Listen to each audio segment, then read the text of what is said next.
தேவனாகிய இயேசு கிறிஸ்துவின் இனிய நாமத்தினாலே உங்கள் அனைவரையும் வாழ்த்துகிறேன்.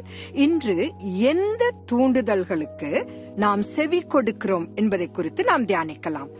1 யோவான் 5வது அதிகாரம் 4வது வசனத்தை உங்களுக்காக நான் வாசிக்கிறேன். தேவனால் பிறப்பதெல்லாம் உலகத்தை ஜெயிக்கும். நம்முடைய விசுவாசமே உலகத்தை ஜெயிக்கிற ஜெயம். இங்கு தேவனால் பிறப்பது என்பதன் அர்த்தம் என்ன? நிக்கோதேமு இரவிலே இயேசு கிறிஸ்துவிடம் வந்து, உங்களை போல பிரசங்கிக்கவும், கற்பிக்கவும், தீர்க்க தரிசனம் சொல்லவும், குணமாக்கவும், பிசாசுகளை துரத்தவும் நான் என்ன செய்ய வேண்டும் என்று கேட்டதற்கு இயேசு கொடுத்த பதிலையே யோவான் இங்கு குறிப்பிடுகிறார். இது யோவான் 3வது அதிகாரத்தில் எழுதப்பட்டிருக்கிறது.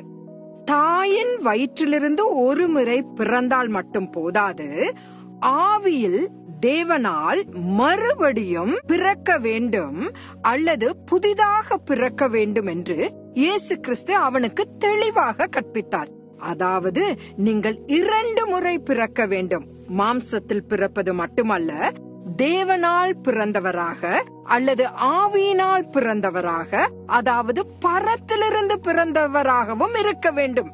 நாம் மறுபடியும் பிறந்தால் தேவனுடைய தெய்வீக வல்லமையின் களஞ்சியமாகி இறுதியாக தேவனை விசுவாசிப்பதன் மூலம் உலகத்தை ஜெயிக்க முடியும் என்று அப்போஸ்தலராகிய யோவான் இந்த நிருபத்தில் எழுதியிருக்கிறார். ஆனால் நம்முடைய நிஜ வாழ்க்கையில் முதலாவதாக நம் பாவங்களை அறிக்கையிட்டு விட்டோமா?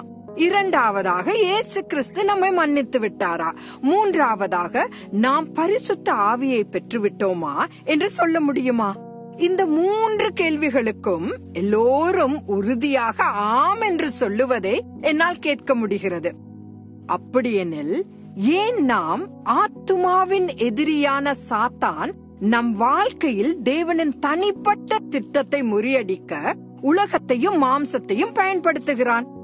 இப்போது இதை விளக்கி தெளிவுபடுத்துகிறேன்.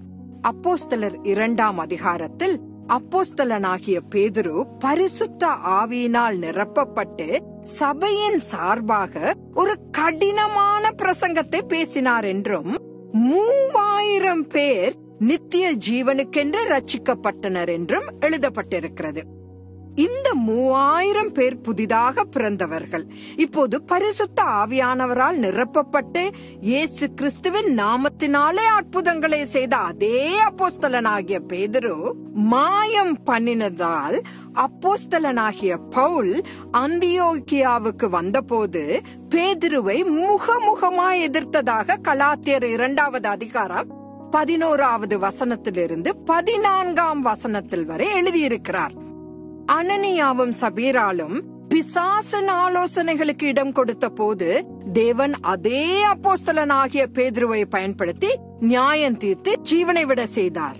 தேவன் இந்த உலகத்தில் உள்ள ஒவ்வொருவருக்கும் தன்னிச்சையாக செயல்படுவதற்கான சுதந்திரத்தை கொடுத்திருக்கிறார் என்பதை நாம் புரிந்து கொள்ள வேண்டும்.